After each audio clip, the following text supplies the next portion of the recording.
Bapak Ibu, mari kita arahkan hati kita kepada Tuhan. Mari datang di hadirat Tuhan. Membawa ucapan syukur, membawa penyembahan yang terbaik hanya bagi Tuhan.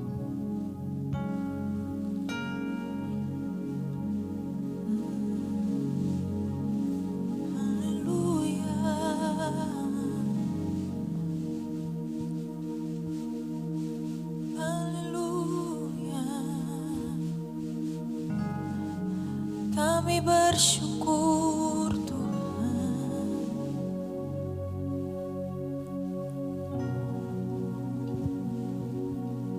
Oh, tiada seperti-Mu Tuhan. Tiada seperti-Mu Tuhan.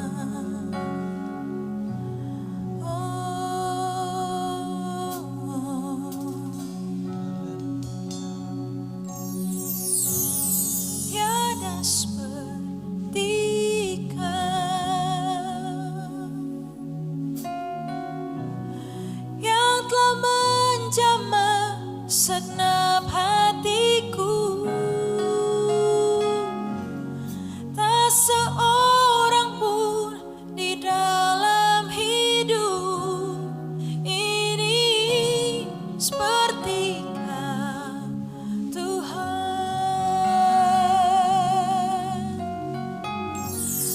Tiada seperti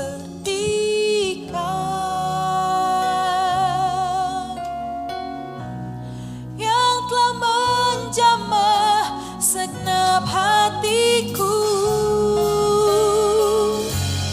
tak seorang pun di dalam hidup ini seperti Kau Tuhan.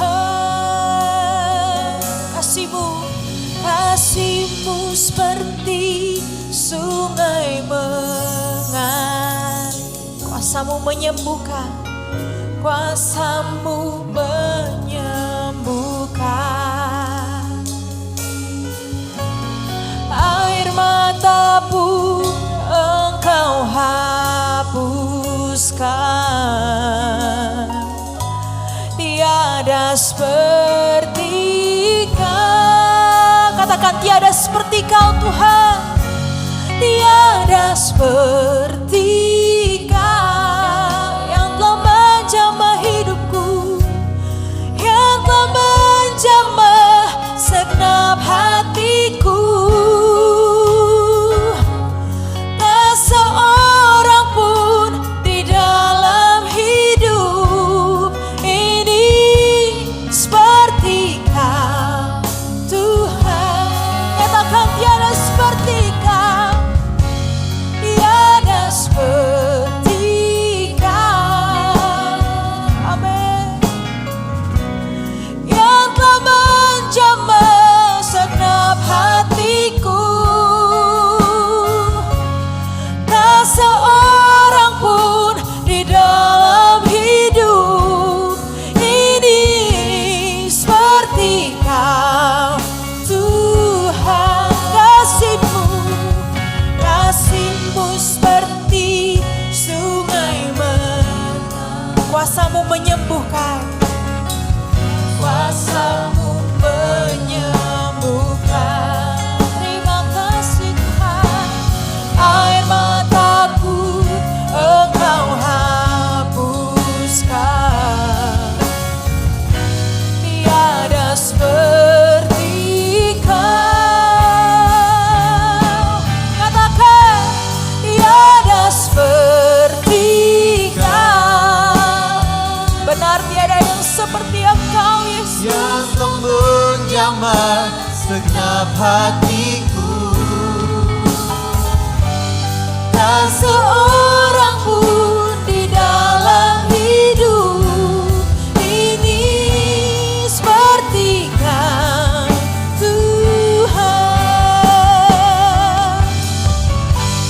Tiada seperti Kau yang telah menjamah segenap hatiku.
pujian kami. Kami nyatakan penyembahan kami bagi Engkau Tuhan.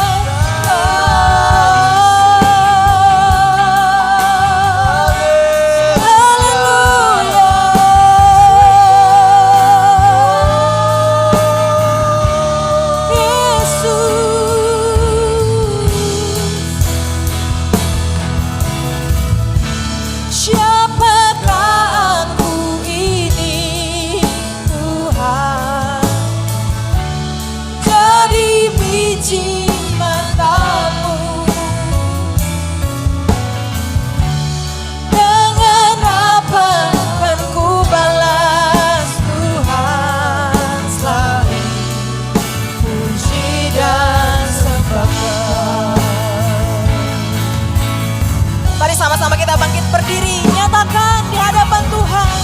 Siapakah aku ini? Kau memandang kami berharga Jadi biji matamu. Dengan apa akan ku balas Tuhan selain puji dan sembah. Bapak Ibu, mari sama-sama kita nyatakan pujian ini di hadapan Tuhan dengan ucapan syukur. Siapakah aku ini Tuhan? Jadi biji matamu. Dengan apa akan ku balas Tuhan selain puji dan sembah. Dengan ucapan syukur kami mau nyatakan, siapakah aku ini Tuhan? Jadikan kami berharga. Jadi biji matamu. Dengan apa akan ku balas Tuhan selain puji dan sembah. Siapakah aku ini Tuhan? Jadi biji matamu, jadi biji matamu.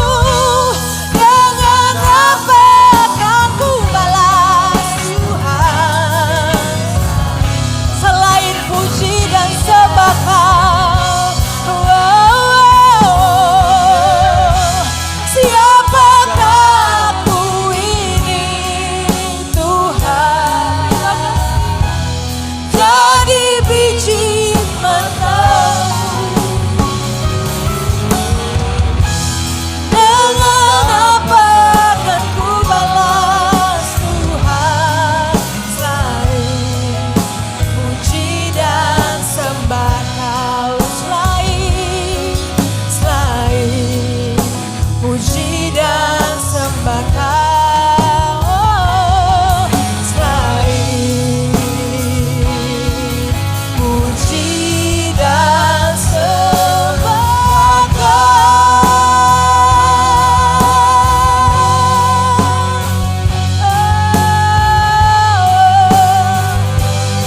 Terima kasih Tuhan.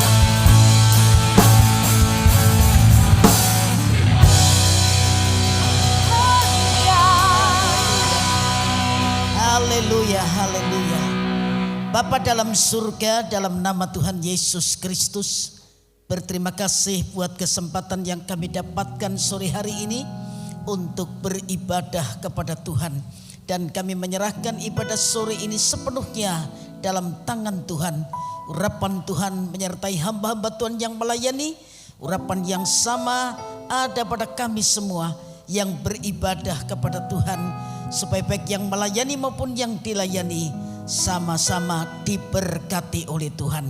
Kami yakini ketika Roh-Mu sudah ada di tengah-tengah kami, maka kuasa kegelapan sudah pergi dari tempat ini. Itu sebabnya dengan sukacita, dengan kebebasan kami akan memuji-muji nama Tuhan. Saudara-saudara kami yang masih dalam perjalanan, Tuhan lindungi tiba di tempat ini dan bersama-sama kami beribadah kepada Tuhan. Terima kasih Tuhan. Tuhan juga tolong mempersiapkan hati kami untuk bersekutu dengan tubuh dan darah Tuhan, sehingga janji Tuhan digenapi dalam kehidupan kami. Terima kasih, kami buka ibadah yang diberkati Tuhan ini dalam nama yang ajaib, yaitu nama Tuhan Yesus Kristus. Haleluya, amin. Selamat beribadah, Tuhan memberkati kita semua. Shalom Bapak Ibu. Shalom. Gimana kabarnya sore ini? Baik? Semua dalam penyertaan Tuhan, amin. Saya rindu Bapak Ibu bisa kasih salam di kanan kiri. Minimal 2 orang, katakan yuk semangat yuk.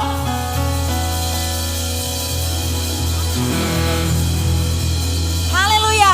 Tak terlukiskan kasih setia Tuhan dalam hidup kita.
Satu suara nyatakan, Maha Kuasa, Maha Mulia, Kau bertahta atas semesta.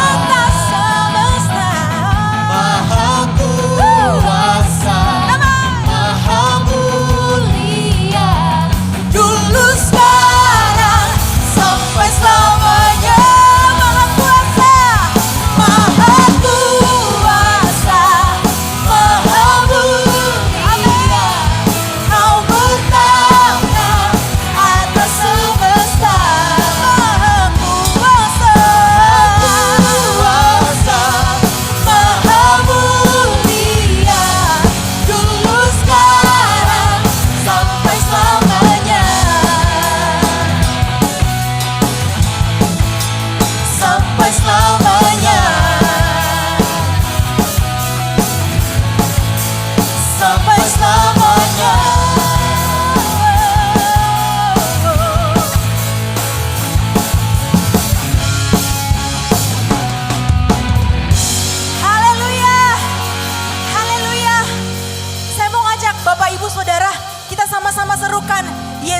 dahsyat, amin. Sama-sama dengan saya bilang, Yesusku dahsyat. Sama-sama bilang, Yesusku dahsyat. Yesusku hebat. Lagi, Yesusku hebat. Haleluya.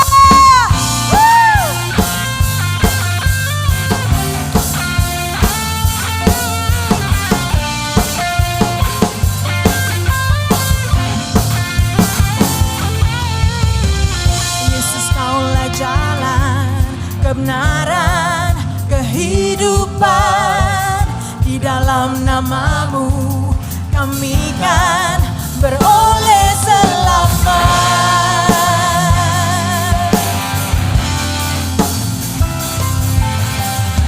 Yesus, Kau menara, perisai, perlindungan. Dengan kekuatan-Mu kami kan mengalahkan musuh. Dia selalu ada. Kau selalu ada, setia menjaga. Kau berdaulat penuh kuasa. Come on. Kami nyanyikan nama Yesus yang besar. Tiada yang dapat mengalahkannya, menggantikannya.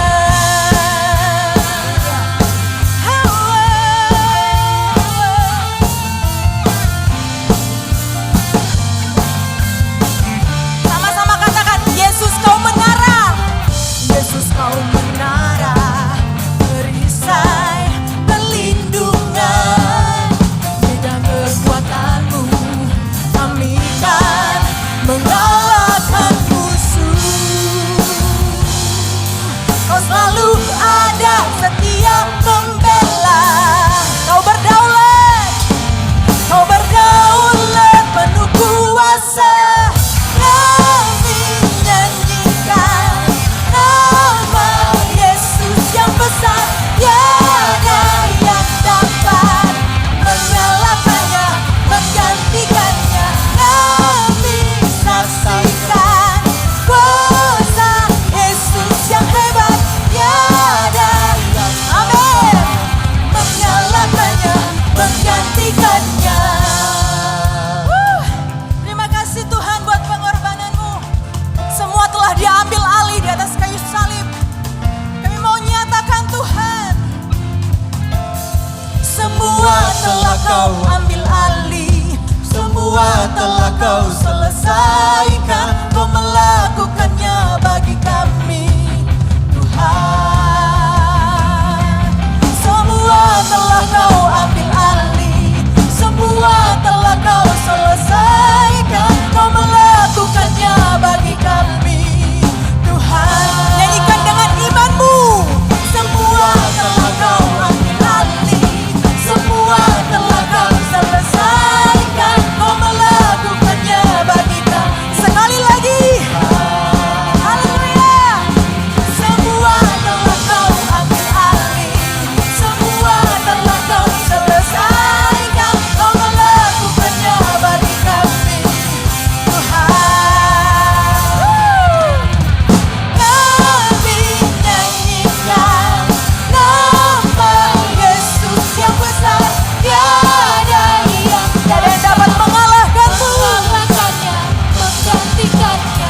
Kami saksikan kuasa Yesus yang hebat. Tiada yang dapat mengalahkannya, menggantikannya. Sorak-sorak yang paling meriah bagi Tuhan kita. Haleluya. Silakan duduk Bapak Ibu. Kemuliaan hanya bagi Engkau Tuhan. Terima kasih. Semuanya telah Engkau ambil alih di atas kayu salib. Dan oleh karena pengorbanan-Mu, hidup kami menjadi berarti.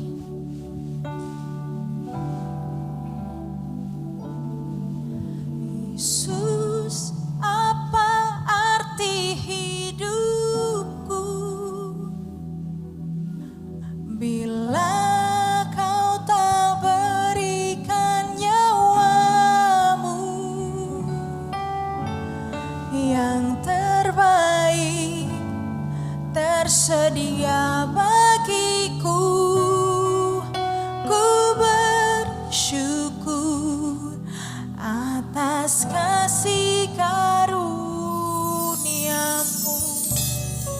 Terima kasih Tuhan. Kami bersyukur Tuhan.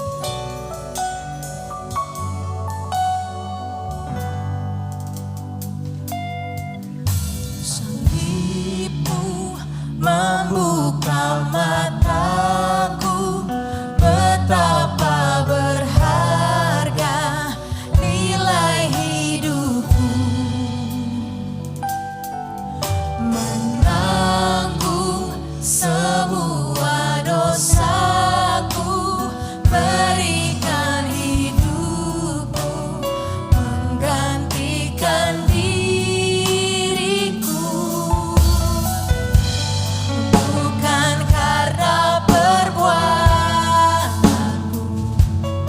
anugerah yang selamatkanku. Yesus, apa arti hidupku bila Kau tak berikan nyawamu? Yang terbaik yang Kau sediakan bagi kami. Terbaik tersedia bagi Kami bersyukur.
sebab itu Tuhan kami mau berterima kasih padamu.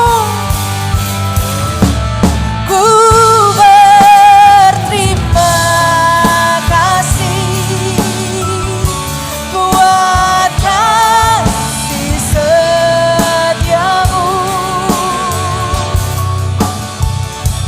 Hidupku persembahkan hanya bagimu. Yang bersyukur nyatakan, ku berterima kasih buat penyertaanmu. Tak ada yang ku minta, hanya bersyukur. Ku berterima kasih, ku berterima. Ya Bapa, ini syukur kami buat kasih setiamu. Hidupku persembahkan hanya bagimu. Ku berterima kasih buat penyertaan. Terima kasih Tuhan. Ada yang ku minta, hanya bersyukur. Ku berterima kasih, ku berterima kasih buat kasih setiamu. Ya terima kasih Tuhan. Hidupku persembahkan hanya bagimu.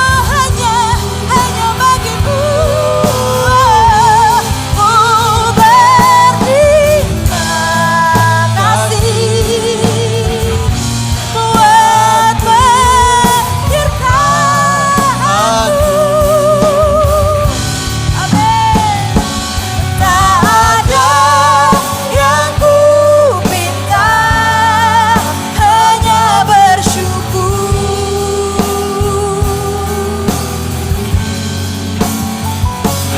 Tak ada yang ku minta, hanya bersyukur. Sekali lagi nyatakan, tak ada yang ku minta. Tak ada yang ku minta, hanya bersyukur.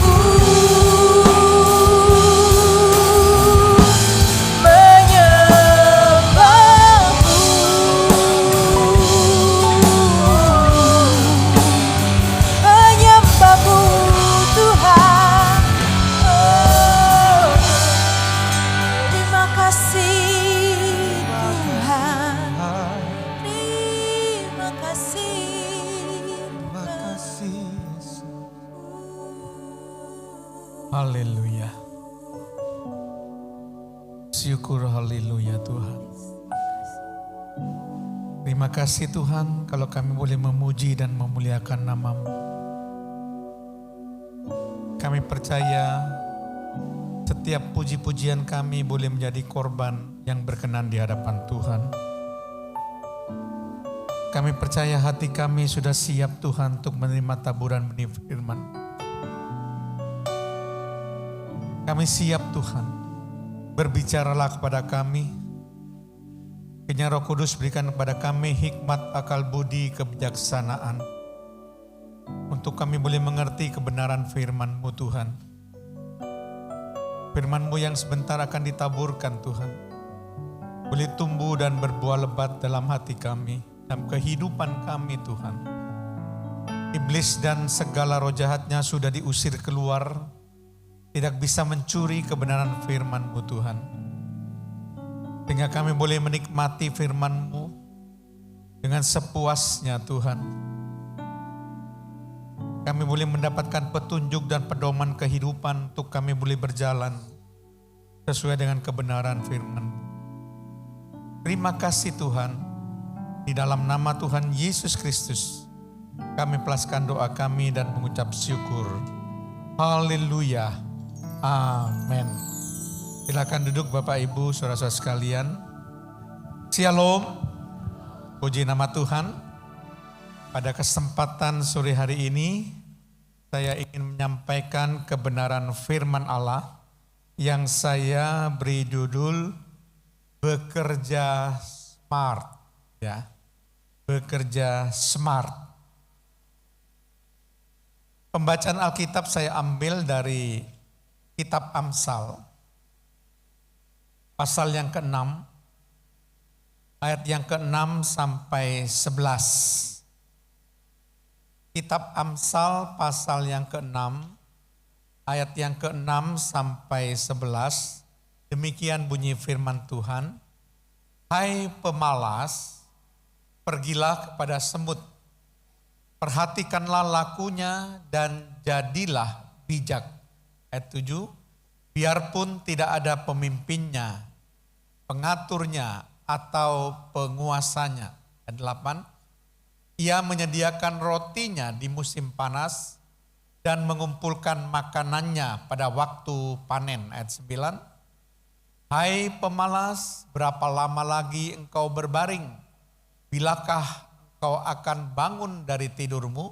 Ayat 10, tidur sebentar lagi, mengantuk sebentar lagi, melipat tangan sebentar lagi untuk tinggal berbaring. Ayat 11, maka datanglah kemiskinan kepadamu seperti seorang penyerbu dan kekurangan seperti orang yang bersenjata. Bapak Ibu saudara sekalian, kitab Amsal pasal 6 ayat 6 sampai 11 ini itu ditulis oleh Raja Salomo. Seorang yang dikenal akan kebijaksanaannya, saudara ya.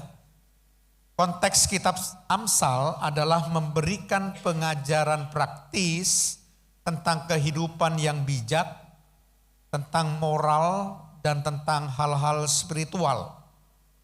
Dalam perikop yang kita baca tadi, Salomo menggunakan metode pengajaran yang unik dengan mengajak pembaca untuk belajar dari alam, khususnya dari perilaku semut di dalam bekerja secara smart atau bekerja secara cerdas. Ya. Smart itu artinya cerdas. Jadi bekerja smart itu bekerja cerdas. Nah, bekerja smart itu berbeda dengan bekerja keras. Beda. Bekerja smart atau bekerja cerdas itu berbeda dengan bekerja keras. Bekerja keras itu baik, bukan jelek. Sekali lagi, bekerja keras itu baik. Namun di era modern sekarang ini, bekerja smart dapat lebih efisien dan menghasilkan lebih banyak dengan sumber daya yang sama. Maksudnya sama-sama punya sumber daya, jumlahnya sama, yang satu bekerja keras, yang satu bekerja smart, maka yang bekerja smart itu yang akan mendapatkan hasil yang lebih banyak dan hasilnya akan menjadi lebih baik. Jadi yang diperlukan dalam era modern sekarang ini, apalagi dalam era teknologi ini, yang diperlukan itu adalah bekerja smart atau bekerja cerdas, bukan bekerja keras. Sekalipun sekali lagi bekerja keras itu baik, bukan tidak baik Bapak Ibu. Tapi kalau ingin cepat maju, maka kita harus bekerja smart atau bekerja cerdas. Dalam Alkitab, konsep bekerja smart sudah tidak asing lagi. Seperti misalnya saya ambil contoh tadi ayat bacaan kita dalam kitab Amsal 6 ayat 6 sampai 11. Ini salah satunya. Banyak sekali di bagian-bagian Alkitab yang mengupas tentang bekerja smart. Saya ambil yang dalam kitab Amsal ini saja, bagaimana kita nanti akan menguraikan, mengeksposisi perikop ini untuk mendapat gambaran apa sebenarnya bekerja smart itu. Bagaimana kita boleh bekerja smart itu. Nah, Amsal 6 ayat 6 sampai 11 mengajarkan tentang prinsip bekerja smart yang tidak hanya sekedar bekerja keras, tetapi juga bekerja dengan hikmat, strategi, persiapan, dan perencanaan untuk memperoleh hasil yang maksimal. Jadi bekerja smart itu diperlukan. Bahkan terhadap bidang-bidang pelayanan, kita juga perlu bekerja smart. Khususnya misalnya dalam pemberitaan Injil. Marilah kita menerapkan bagaimana bekerja smart dalam pemberitaan Injil. Supaya semakin banyak jiwa-jiwa diselamatkan. Semakin maksimal jiwa-jiwa diselamatkan. Karena untuk itulah Yesus datang ke dunia. Untuk menyelamatkan orang-orang berdosa. Untuk itulah Yesus mati di kayu salib.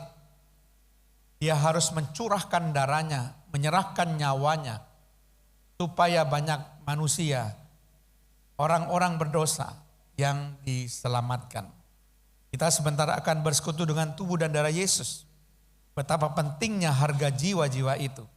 Bagaimana caranya kita memenangkan sebanyak mungkin jiwa-jiwa supaya mereka boleh bertobat. Supaya mereka boleh diselamatkan oleh Tuhan. Mari kita menggali bagaimana bekerja smart. Supaya kita bisa menerapkannya di dalam pemberitaan Injil misalnya. Sehingga banyak jiwa nanti akan diselamatkan. Nah, Bapak Ibu Saudara sekalian, bagaimana yang disebut sebagai bekerja smart itu? Menurut ayat bacaan Alkitab kita tadi, mari kita gali dan eksposisi. Yang pertama, Amsal 6 ayat yang ke-6. Hai pemalas, pergilah kepada semut, perhatikanlah lakunya dan jadilah bijak. Sekali lagi, perhatikanlah lakunya dan jadilah bijak. Jadi yang pertama saudara, bagaimana sebetulnya yang disebut bekerja smart? Bekerja smart adalah bekerja dengan bijak. Sekali lagi ya, bekerja smart itu adalah bekerja dengan bijak. Dalam ayat ini disebutkan bahwa semut berlaku bijak di dalam bekerja, tidak sembarangan bekerja, bukan pokoknya asal bekerja. Jadi kata bijak dalam ayat ini kalau kita perhatikan dalam bahasa aslinya, yaitu kata Ibrani saudara, itu disebutkan sebagai wahakam. Ya, wahakam itu bahasa asli kata Ibrani untuk menjelaskan kata bijak di sini, di mana kata wahakam ini berasal dari kata dasar kakam, ya, kakam. Artinya to be wise in mind, word, or act. Artinya bijak atau arif atau berhikmat di dalam pikiran, perkataan, atau tindakan. Jadi bijak sesuai dengan pikirannya, bijak dalam berkata-kata, bijak dalam bertindak. Itu maksudnya kata kakam. Jadi bukan sekedar bijak biasa, enggak. Pikiran ini dipakai, akal budi ini dipakai. Kemudian perkataan kita juga harus kita tata demikian baik. Dan kita harus penuh pertimbangan di dalam memutuskan sesuatu. Itu yang dikatakan to be wise in mind, word, or act. Artinya bijak di dalam pikiran, perkataan, dan tindakan. Jadi artinya bukan sekedar bekerja, tapi Alkitab mengakui supaya kita melihat bagaimana perilaku semut dalam berlaku atau bekerja, supaya kita menjadi bijak di dalam menilai ya bagaimana semut itu bekerja. Jadi perhatikan di dalam Efesus pasal 5 ayat yang ke-15. Efesus 5 ayat 15 di situ dengan jelas dikatakan apa? Efesus 5 ayat 15. Karena itu perhatikanlah dengan seksama, dengan teliti bagaimana kamu hidup. Janganlah seperti orang bebal, tetapi seperti orang arif, ya, orang bijak atau orang bijaksana. Jadi kita ini di dalam bekerja harus bekerja seperti orang bijak, seperti orang arif, seperti orang bijaksana, Bapak Ibu ya. Jadi bijak ini bijak dalam menggunakan akal budi kita atau pikiran kita, perkataan kita, dan bijak dalam tindakan kita. Itu yang dikatakan bekerja smart atau bekerja bijak. Nah, kemudian prinsip yang kedua Bapak Ibu, kita akan melihat Amsal pasal yang ke-6 ayat yang ke-7 sampai 8. Amsal 6 ayat 7 sampai 8 dikatakan begini. Biarpun tidak ada pemimpinnya, pengaturnya, atau penguasanya. Ayat 8. Ia menyediakan rotinya di musim panas dan mengumpulkan makanannya pada waktu panen. Nah, frasa biarpun tidak ada pemimpinnya, pengaturnya, atau penguasanya itu menggambarkan sikap mandiri. Sikap mandiri. Gak ada pemimpin tapi bisa tetap bekerja. Jadi tidak tergantung pemimpin. Ya. Jadi saudara perhatikan, ini menggambarkan sikap mandiri dan sekaligus menggambarkan sikap integritas. Kenapa saya katakan sikap integritas? Karena apa sih definisi integritas? Banyak orang katakan integritas itu adalah jujur, tulus, Pak. Oke, ada benarnya sih. Karena integritas mengandung kejujuran, integritas mengandung ketulusan. Tapi integritas bukan sekedar jujur, bukan sekedar tulus, Bapak Ibu. C.S. Lewis katakan begini, integrity is doing the right thing even when no one is watching. Artinya, integritas adalah mengerjakan hal yang benar bahkan ketika tidak ada seorang pun yang mengawasi. Nah, saudara perhatikan bagaimana semut ini bekerja.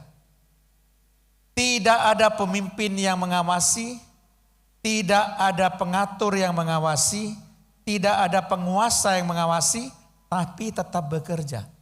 Tidak berubah. Tidak berlaku beda atau berlaku sama. Sekalipun ada yang mengawasi dan ada yang tidak mengawasi. Itu bekerja smart. Bekerja dengan integritas, Bapak. Jadi bekerja smart itu adalah bekerja dengan integritas yang penuh. Tidak ada pengawas, gak masalah. Tidak mengurangi kualitas bekerja. Tidak ada pengatur, tidak ada pemimpin, tidak masalah. Semut tetap bekerja. Semangatnya tidak menurun. Biasanya. Kalau murid-murid sekolah, itu ketika ada guru di kelas, bekerjanya semangat. Buat pekerjaan sekolah. Di kelas ada latihan, kerja kalau gurunya masih ada dalam kelas. Coba ditinggal sebentar. Udah rame di kelas.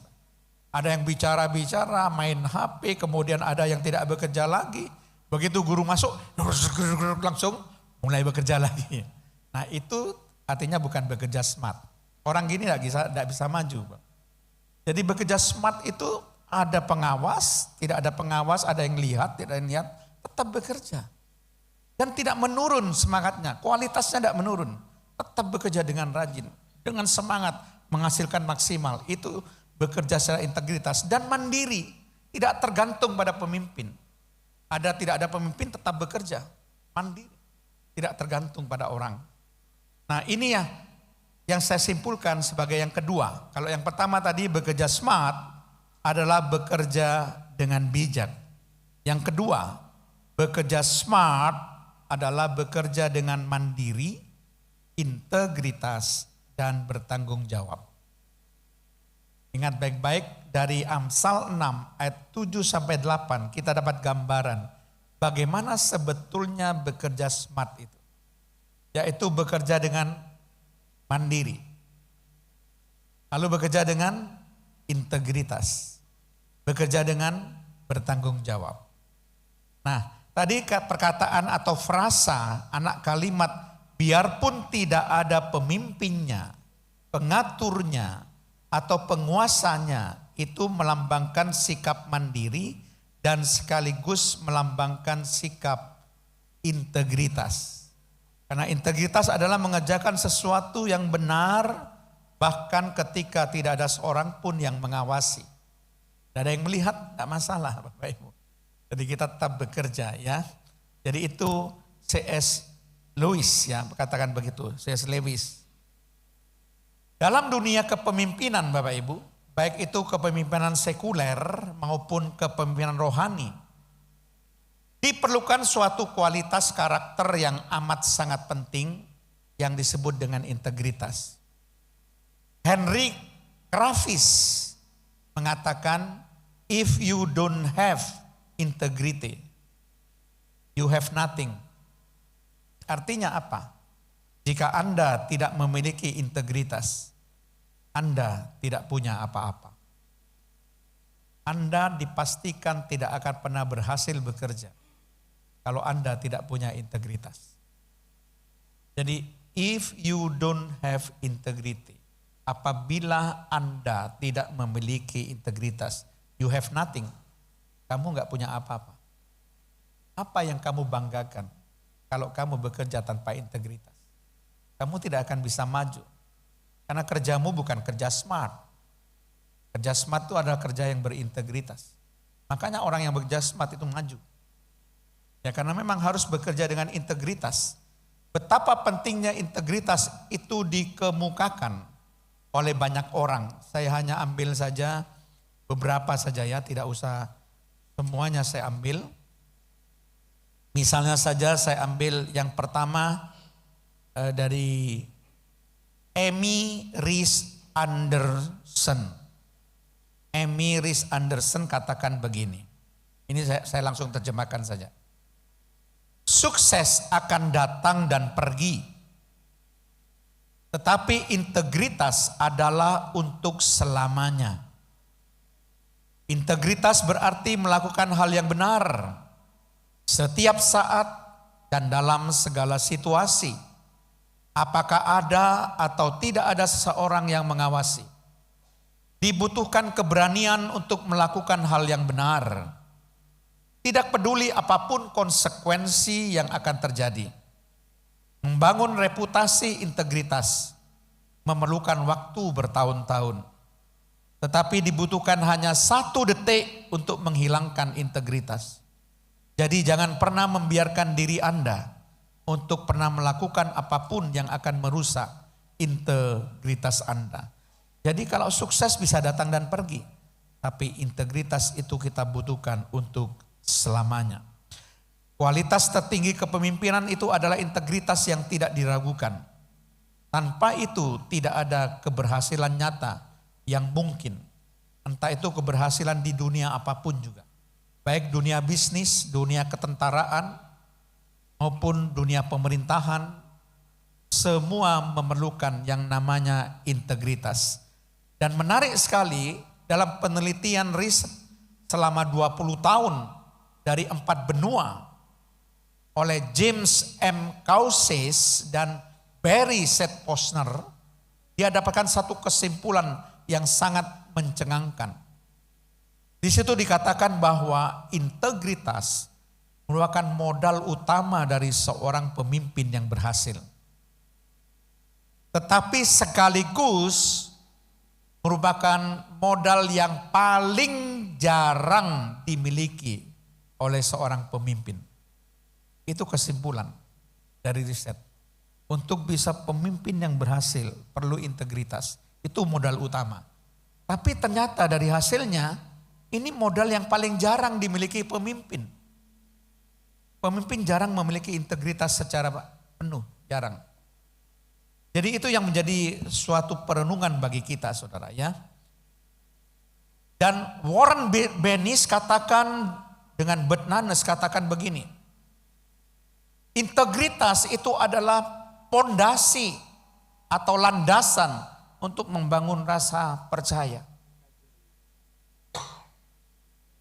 Jadi kalau saudara ingin membangun rasa percaya itu diperlukan yang namanya integritas. Kalau saya akan mengangkat seorang pegawai, saya pasti mempercaya orang yang punya integritas. Tidak mungkin saya akan mempercaya orang yang tidak punya integritas. Sama dengan Tuhan. Tuhan memerlukan orang-orang yang punya integritas. Tuhan tidak akan mempercayai orang-orang yang tidak punya integritas. Saudara tidak akan pernah diberi kepercayaan oleh Tuhan sepanjang saudara tidak memiliki integritas. Jadi saudara bekerja smart itu bekerja yang mandiri. Tidak tergantung orang. Orang mau maju tidak harus menggantungkan hidupnya pada orang lain.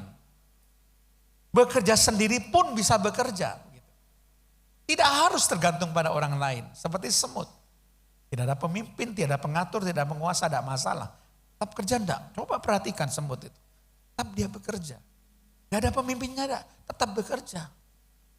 Nah itulah bekerja smart. Makanya Amsal katakan pelajari semut itu bagaimana cara bekerjanya. Karena itu adalah suatu kerja smart. Kemudian juga selain mandiri saudara juga kerja integritas. Kualitas pekerjaannya tidak menurun ketika ada orang yang mengawasi atau ada orang yang tidak mengawasi. Jadi artinya kerjanya itu betul sungguh-sungguh saudara. Kalau orang yang tidak sungguh-sungguh udah ada yang mengawasi, kerjanya sembarangan. Apalagi ada direktur melihat, kerjanya sembarangan. Nah orang yang bekerja smart itu, ada direktur, ada direktur kerjanya itu sama. Tetap punya kualitas tinggi. Tidak ada bedanya saudara. Dan juga kerja yang bertanggung jawab. Nah, frase yang menyatakan menyediakan rotinya di musim panas dan mengumpulkan makanannya pada waktu panen itu menggambarkan sikap tanggung jawab. Semut itu tahu masa bekerja yang semaksimal mungkin yang harus dioptimalkan adalah pada waktu musim panas. Dia harus memanen sebanyak-banyaknya mengumpulkan makanan. Pada waktu musim panas. Itu sikap tanggung jawab. Kenapa saya katakan tanggung jawab? Karena semut tahu ketika musim dingin tiba. Semut tidak bisa bekerja. Apa yang dilakukan semut pada waktu musim dingin? Dia hanya tinggal di sarang. Sementara di luar itu sudah turun salju Bapak Ibu. Bagaimana bisa mengumpulkan roti, mengumpulkan makanan pada waktu salju sudah turun. Apalagi kalau sudah turunnya menjadi tebal. Gunung-gunung ditutupi salju. Hutan-hutan daun-daun tutupi salju. Jalan-jalan salju, semua tuh salju. Mau kerja apa saudara? Kalau dia tidak bertanggung jawab akan kebutuhan di mana musim dingin dia sudah agak bekerja. Mati semua semut. Tidak ada yang bisa makan. Itu sebabnya semut tahu bahwa saya bertanggung jawab untuk kebutuhan dari semut-semut ini pada waktu musim dingin. Maka pada waktu musim panas kerja keras, kerja smart saudara ya. Kerja smart supaya sebanyak mungkin roti itu bisa dikumpulkan, makanan dikumpulkan. Supaya persediaan makanan sepanjang musim dingin cukup, tidak akan kurang. Itu kerja smart, kerja yang punya tanggung jawab. Ya, jadi memikirkan kebutuhan, kebutuhan yang akan terjadi di saat yang sulit, yang memungkinkan. Saudara pada waktu itu nggak bisa bekerja karena memang situasi, bukan malas saudara, karena musim dingin itu situasi yang membuat saya nggak bisa bekerja, semut nggak bisa bekerja. hanya ada di dalam sarang selama musim dingin. Nah itu yang saya katakan bekerja smart. Bekerja dengan sikap mandiri, integritas, dan bertanggung jawab. Yang ketiga, Amsal 6 ayat 9 sampai 10. Apa yang disebut sebagai bekerja smart? Coba kita akan baca. Ya. Hai pemalas, berapa lama lagi engkau berbaring? Bilakah engkau akan bangun dari tidurmu? Ayat 10. Tidur sebentar lagi, mengantuk sebentar lagi, melipat tangan sebentar lagi untuk tinggal berbaring. Nah, ayat ini memperingatkan tentang bahaya kemalasan dan penundaan waktu. Sekali lagi ya, ayat ini berbicara dan memperingatkan pada kita tentang bahaya kemalasan dan penundaan waktu. Bekerja smart itu berarti bekerja memahami waktu yang berharga dan tidak menunda-nunda pekerjaan. Jadi bukan seperti ini saudara. Aku mau berbaring dulu mau leye-leye dulu. Kerja nanti aja.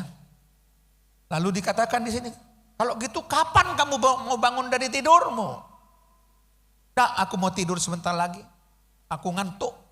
Aku tidak mau kerja, aku melipat tangan. Mau tidur dan tinggal berbaring. Orang ini orang yang malas. Orang yang nunda-nunda pekerjaan. Jadi itu bukan kerja smart. Jadi bekerja smart bekerja dengan memanfaatkan waktu seefisien mungkin. Itu kerja smart. Jadi bekerja smart adalah bekerja dengan memanfaatkan waktu seefisien mungkin. Selama kita masih bisa bekerja, mari kita bekerja. Amin saudara. Karena firman Tuhan juga katakan selama masih ada kesempatan, mari kita berbuat baik. Jangan nanti aja Tuhan. Misalnya saudara dipanggil untuk pelayanan, nanti aja Tuhan, ditunda-tunda terus. Padahal Tuhan sudah memanggil supaya saudara itu melayani. Nah itu bukan bekerja smart. Orang demikian tidak akan sukses. Dan orang demikian tidak akan dipakai oleh Tuhan. Percayalah, orang yang malas tidak akan dipakai oleh Tuhan. Yang suka nunda-nunda pekerjaan itu tidak akan dipakai oleh Tuhan. Jadi itu sebabnya saya katakan jangan menunda apa yang bisa saudara lakukan pada hari ini. Sebab hari esok itu ada beban pekerjaannya sendiri. Kalau sekarang bisa lakukan, ya lakukan. Tidak usah pikir besok dulu. Kalau yang tunggu besok saja. Jangan begitu saudara. Besok ada urusan lain ya. Besok kita kerja besok. Tapi sekarang ada kesempatan lebar, ada kesempatan besar. Ya kerja dong. Nah itu yang maksudnya kerja smart itu begitu. Tidak membuang-buang waktu. Tidak menunda-nunda waktu. Manfaatkan waktu seefisien mungkin. Makanya Efesus pasal 5 ayat yang ke-16. Efesus pasal 5 ayat yang ke-16 mengatakan apa? Dan pergunakanlah waktu yang ada. Karena hari-hari ini adalah jahat. Jadi gunakan waktu yang ada sebaik mungkin. Seefisien mungkin, itu prinsip kerja smart. Jadi bukan menunda waktu atau membuang-buang waktu, maka itu tidak akan bisa menghasilkan kesuksesan. Ya, kita akan masuk yang terakhir saja, waktunya jalan terus ya. Ayat yang ke-11. Bagaimana bekerja smart itu?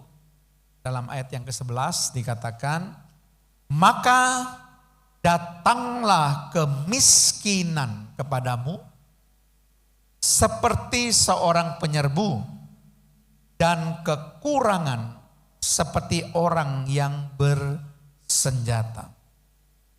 Nah, ini gambaran dari orang yang tidak pernah mempersiapkan masa depan, Bapak Ibu.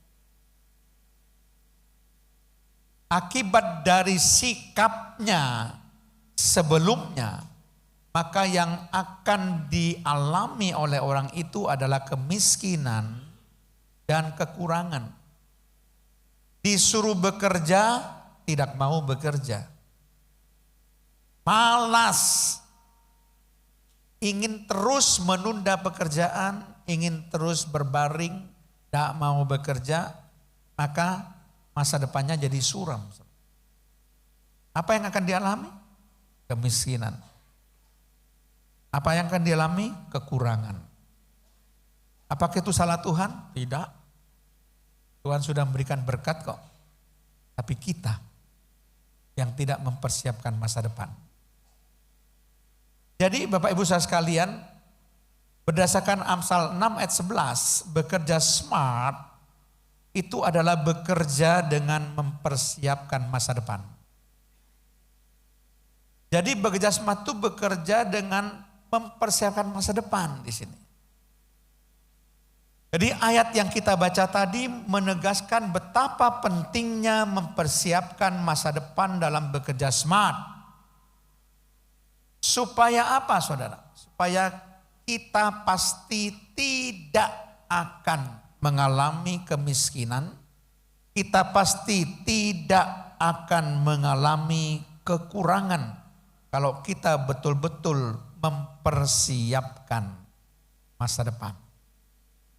Ya, jadi bila kita sungguh-sungguh mempersiapkan masa depan, maka kita pasti tidak akan mengalami kemiskinan dan pasti tidak akan mengalami kekurangan karena kita sudah mempersiapkan masa depan. Jadi ada satu kata menarik, gagal mempersiapkan berarti mempersiapkan kegagalan. Kalau saudara gagal mempersiapkan berarti saudara mempersiapkan kegagalan. Bukankah kemiskinan itu merupakan kegagalan, saudara? Kekurangan merupakan kegagalan. Harusnya kita hidup berkelimpahan. Ya, hidup bisa merengkuh berkat Tuhan. Ya, kita bisa diberkati oleh Tuhan secara melimpah. Tapi kita mengalami kegagalan karena tidak mempersiapkan masa depan. Nah, saudara perhatikan, bandingkan dengan Lukas 14 ayat 28 sampai 30. Ini sikap yang benar, mempersiapkan masa depan. Lukas 14 ayat 28 sampai 30. Saya berikan dua contoh lalu kita akan tutup. Sebab siapakah di antara kamu yang kalau mau mendirikan sebuah menara, tidak duduk dahulu membuat anggaran biayanya. Kalau-kalau cukup uangnya untuk menyelesaikan pekerjaan itu. Ayat 29. Supaya jikalau ia sudah meletakkan dasarnya dan tidak dapat menyelesaikannya, jangan-jangan semua orang yang melihatnya mengejek dia. Ayat 30. Sambil berkata, jadi ejekannya ini maksudnya.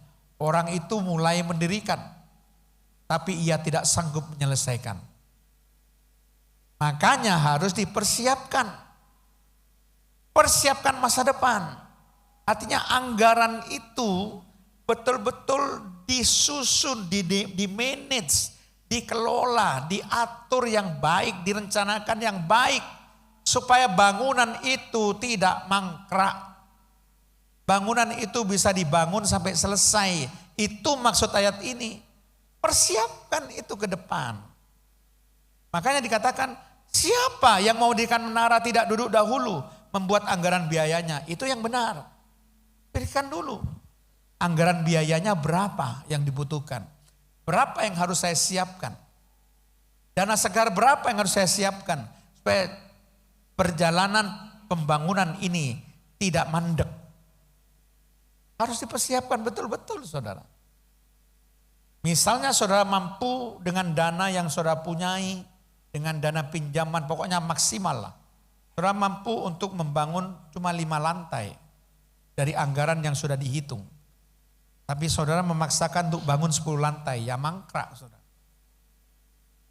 Ya mangkrak, gak mampu dibangun. Saudara mau nambah pinjaman, gak mampu bayar bunganya. Tapi ketika dihitung, kalau 5 lantai masih bisa. Ya siapkan bangun 5 lantai. Itu maksudnya saudara. Mempersiapkan ke depan. Supaya semua pekerjaan kita tidak terhalang, tidak mandek gitu ya. Nah contoh Alkitab, itu Yusuf. Coba baca Kejadian 41. Kita baca beberapa ayat saja, lalu saya akan jelaskan, lalu kita tutup. Kejadian 41 ayat 29 dan 30 dulu. Bagaimana Yusuf mempersiapkan masa depan. Kejadian 41 ayat 29 dulu. Ketahuilah tuanku, ini Yusuf berkata kepada Firaun yang bermimpi. Ketahuilah tuanku akan datang 7 tahun kelimpahan di seluruh tanah Mesir. Terus ayat 30. Kemudian akan timbul 7 tahun kelaparan. Maka akan dilupakan segala kelimpahan itu di tanah Mesir. Karena kelaparan itu mengurus keringkan negeri ini. Jadi datang kelimpahan dulu 7 tahun. Baru datang kelaparan yang hebat. Yang bisa membuat kurus negeri ini. Berarti kelaparannya hebat. Kemudian ayat 41 langsung lompat. Tidak usah semuanya. 41. Ayat 41. Selanjutnya Firaun berkata kepada Yusuf.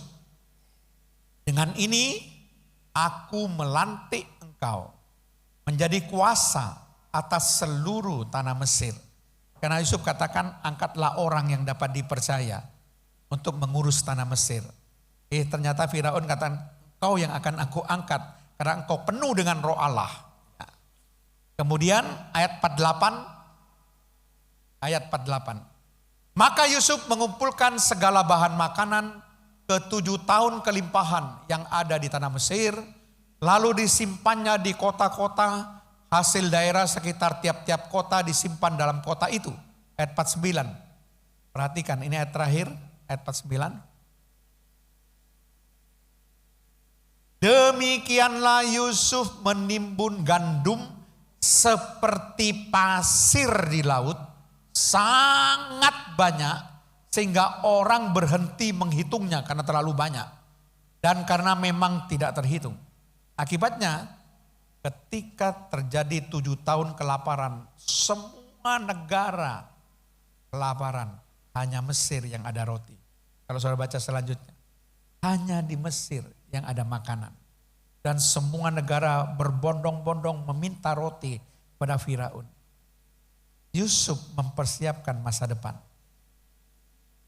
7 tahun kelaparan, Mesir tidak kelaparan, malah berkelimpahan.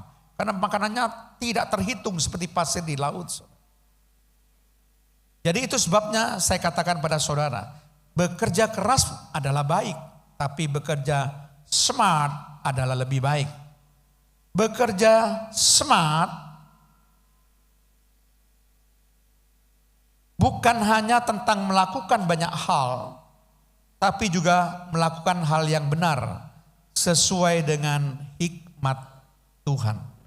Mari kita belajar bekerja smart, bukan hanya bekerja keras. Bekerja keras baik, tapi lebih baik bekerja smart. Amin saudara.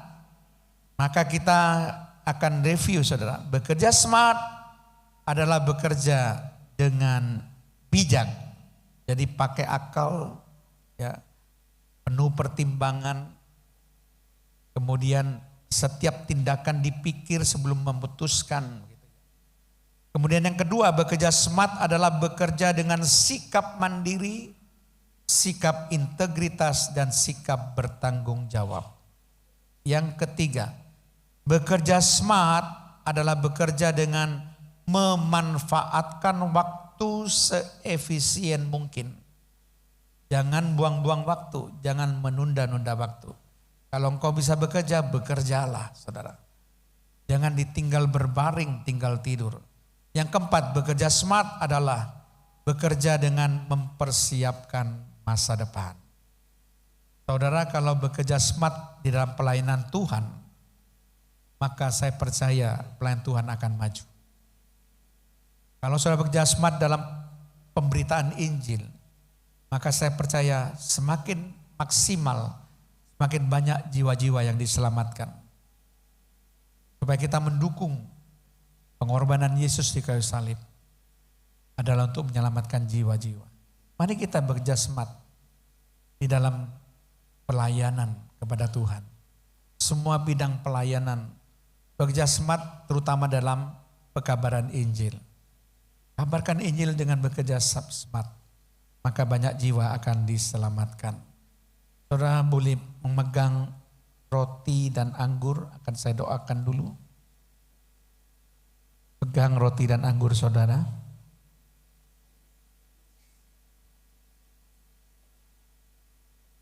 Tuhan, di depan ini ada roti dan anggur. Di dalam nama Bapa, Putra dan Roh Kudus, di dalam nama Tuhan Yesus Kristus, berkati roti ini, berkati anggur ini Tuhan. Roti dan anggur ini adalah peringatan persekutuan dengan tubuh Yesus dan persekutuan dengan darah Yesus. Kami percaya dengan iman kami Tuhan, bahwa ada kuasa kebangkitan yang besar ketika kami bersekutu dengan tubuh dan darah-Mu Tuhan. Kalau kami imani, kalau kami punya iman, maka akan terjadi mujizat. Yang sakit akan disembuhkan, yang lemah akan dikuatkan, yang susah akan dihiburkan. Bahkan yang terpuruk akan dipulihkan oleh Tuhan. Yang hidup terus di bawah kutuk akan dibalikkan oleh Tuhan menjadi hidup di bawah berkat yang berkelimpahan. Saudara sekalian, ini adalah berkat karya salib. Dan sebelum saudara akan bersekutu dengan Tuhan, saya beri kesempatan bagi saudara untuk mengaku dosa-dosa saudara yang belum dibereskan. Supaya bukan hukuman yang kita terima dan persekutuan dengan tubuh dan darah Yesus, tapi berkat yang kita akan terima. Bereskan dosa-dosa saudara. Setiap orang secara pribadi bereskan dosa saudara. Saya tidak mengerti apa yang menjadi dosa saudara. Tapi yang saya tahu, ketika kita datang kepada Tuhan memohon ampun dosa, Tuhan akan mengampuni dosa-dosa kita. Sekalipun dosa saudara merah seperti kirmisi, Tuhan akan memutihkan seperti salju. Sekalipun dosa saudara merah seperti kain kesumba, Tuhan akan memulihkan seperti bulu domba. Bereskan semuanya dan uji diri saudara sendiri. Supaya sungguh-sungguh ada manfaat ketika saudara bersekutu dengan tubuh dan darah Yesus. Mari kita nyanyikan Yesus, Yesus, Yesus, ku berseru. Mari kita bangkit berdiri.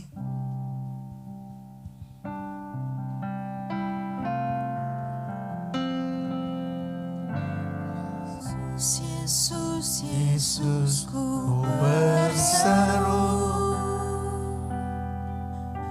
Yesus, Yesus, ku panggil namamu.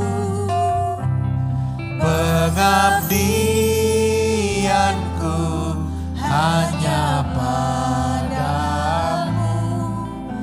Yesus, Yesus, engkaulah Bapakku. Yesus, Yesus. Yesus, Yesus, Yesus, ku berseru. Yesus, Yesus, ku panggil namamu.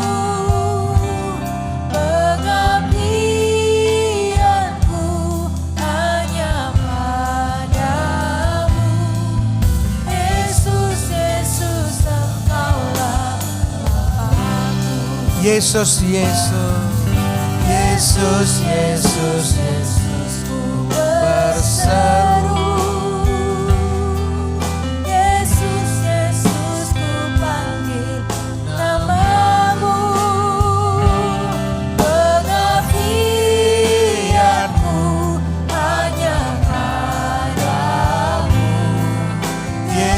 Yesus, Yesus, Engkaulah Bapa-Ku. Pengabdianku hanya padamu, Yesus, Yesus, Engkaulah Bapa-Ku. Pengabdianku, pengabdianku hanya padamu,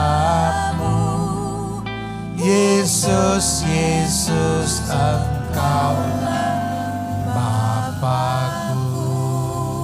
Jangan makan dulu, dengarkan firman Tuhan.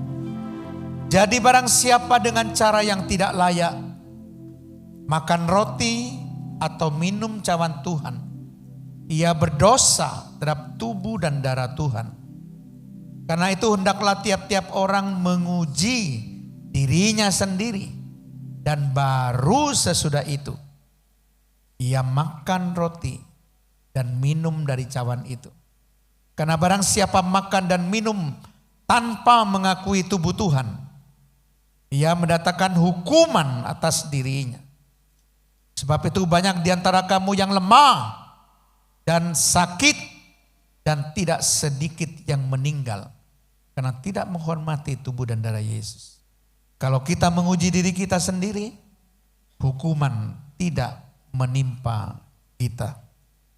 Mari saudara yang sudah siap, angkat roti dengan tangan kanan ke atas. Dan sesudah itu ia mengucap syukur atasnya. Ia memecah-mecahkannya dan berkata, inilah tubuhku yang diserahkan bagi kamu. Perbuatlah ini menjadi peringatan akan aku. Bukankah roti yang dipecah-pecahkan adalah persekutuan dengan tubuh Yesus? Haleluya. Mari kita makan dengan iman dalam nama Tuhan Yesus.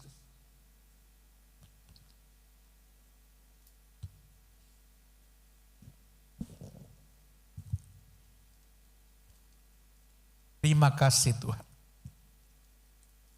Terima kasih Tuhan. Angkat cawan.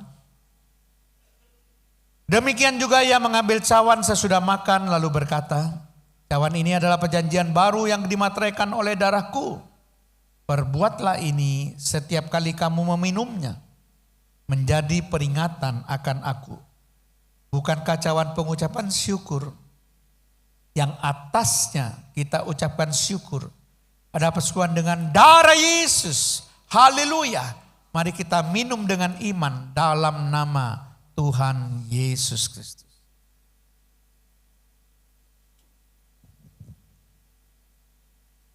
Terima kasih Tuhan, terima kasih, terima kasih. Kami percaya akan karya salib dan kami sudah menikmati karya salib. Yang sakit disembuhkan oleh Tuhan. Yang di dalam persoalan problema diberikan jalan keluar oleh Tuhan. Yang terikat oleh kuasa gelapan dilepaskan oleh Tuhan. Bahkan yang lemah dikuatkan oleh Tuhan. Yang hidup terus di bawah kutuk sekarang dibebaskan dan hidup di bawah berkat Tuhan berkelimpahan. Tuhan, Engkau sudah memulihkan, bahkan membalikkan kehidupan kami Tuhan. Karena karya salib Tuhan. Dan kami terima segala berkat-Mu ini Tuhan. Dengan keyakinan iman kami dalam nama-Mu Tuhan. Terpujilah nama-Mu. Jadilah berkat salib ini dalam hidup kami. Jadilah berkat salib ini dalam hidup kami untuk kami nikmati Tuhan. Dan sebentar kami akan memberikan yang terbaik. Berikan kepada kami hati yang penuh sukacita memberi. Hati yang penuh kerelaan memberi Tuhan. Kami tahu apa yang kami tabur, itu apa yang kami akan tuai. Bahkan dengan berkelimpahan Tuhan. Terima kasih Tuhan. Dalam nama Tuhan Yesus Kristus, kami melepaskan doa kami dan mengucap syukur. Haleluya. Amin.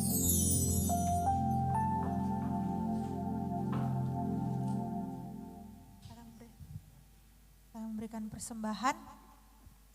Kepada petugas kolektan dipersilahkan.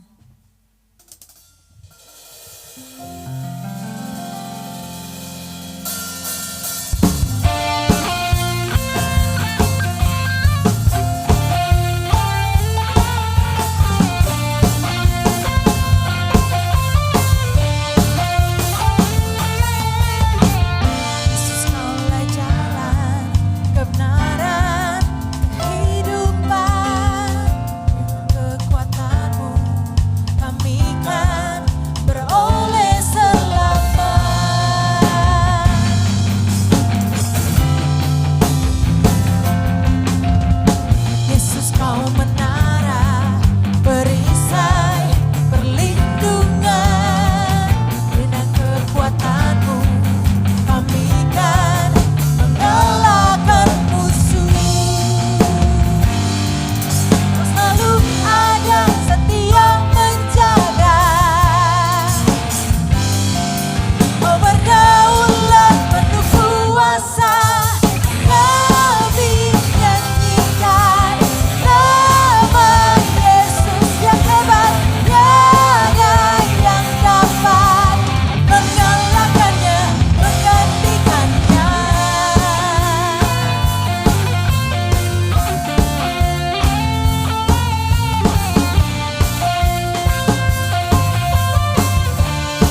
Shalom Jemaat GBP Sawahan yang dikasihi Tuhan. Terima kasih telah hadir dalam ibadah hari ini. Kami akan menyampaikan beberapa pengumuman gereja selama sepekan ke depan. Setiap hari Selasa, pukul 10 pagi akan diadakan ibadah Komisi Perempuan di lantai 1. Pada hari Jumat, mulai pukul 9 hingga pukul 11, akan diadakan doa puasa di lantai 1. Mari bergabung untuk berkumpul dalam doa bersama. Pada hari yang sama, pukul 15, akan diadakan ibadah kaum ibu di lantai 1. Setiap hari Sabtu, pukul 10 pagi, ada rumah doa yang akan dilaksanakan di lantai 5 GBP Sawahan. Mari bergabung dalam ibadah dewasa muda yang diadakan setiap hari Sabtu, pukul 17 di lantai 1. Setiap hari Minggu, ada ibadah raya yang akan diadakan 3 kali, yaitu ibadah raya pagi pukul 6 pagi, ibadah raya Mandarin pukul 9, dan ibadah raya sore pukul 15.30. Ibadah raya hari ini akan disertai dengan perjamuan kudus. Setiap hari Minggu juga ada ibadah sekolah minggu yang diadakan 2 kali, yaitu sekolah minggu pagi pada pukul 8 pagi dan sekolah minggu sore pada pukul 15.30 di ruang sekolah minggu. Bagi para pemuda dan remaja dapat menghadiri ibadah youth pada minggu pagi pukul 10 di lantai 4 dan ibadah teen pada minggu sore pukul 15.30 di lantai 4. GBP Sawahan membagikan berbagai materi konten rohani yang dapat Anda ikuti melalui kanal YouTube GBP Sawahan Official, yaitu setiap pagi, Senin hingga Sabtu ada Manarema. Pada hari Rabu ada pemahaman Alkitab, dan pada hari Kamis ada ibadah KKR. Bagi jemaat yang memerlukan informasi seputar baptisan air, penyerahan anak, pernikahan, atau surat-surat lainnya, serta ingin bergabung dalam WhatsApp grup Jemaat GBP Sawahan, Anda dapat menghubungi kantor gereja GBP Sawahan atau mengirim pesan WhatsApp ke nomor berikut ini. Grup jemaat ini bertujuan untuk memberikan akses langsung ke link ibadah dan materi rohani lainnya, serta memberikan informasi mendadak terkait dengan kegiatan jemaat di GBP Sawahan. Beauty Bridal GBP Sawahan menyediakan koleksi gaun pesta, gaun pengantin, dan jas yang dapat dipinjam. Dibuka setiap hari Senin hingga Sabtu mulai pukul 9 pagi hingga pukul 12 siang.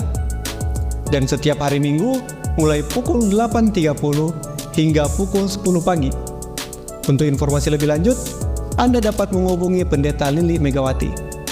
Demikian informasi dan pengumuman Gereja GBP Sawahan selama sepekan ke depan. Tuhan Yesus memberkati.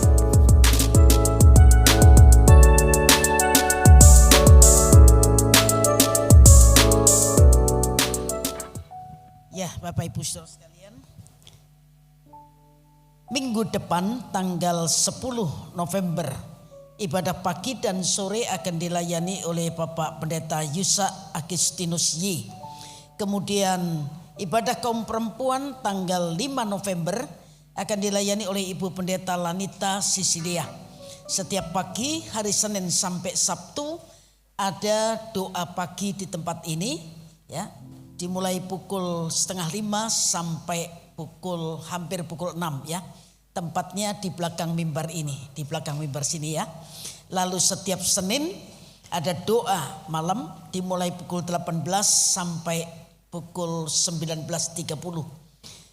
Hari Rabu ada GBPS berdoa dimulai pukul 18 sampai pukul 19 ya. Kami mengundang Bapak Ibu Saudara sekalian bisa bergabung bersama-sama dalam doa ya. Biar doa itu menjadi benteng pertahanan untuk kita semua.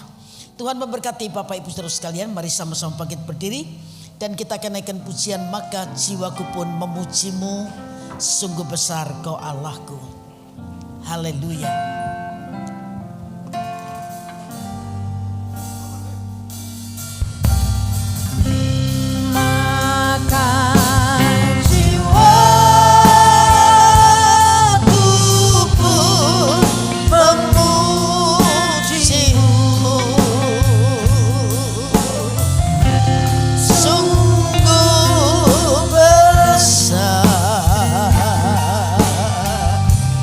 Kau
renungan ini kami sungguh mengembalikan segala pujian, hormat dan kemuliaan kepada Bapa di surga dalam nama Tuhan Yesus yang sudah hadir menolong dan memberkati ibadah kami dari awal sampai akhir.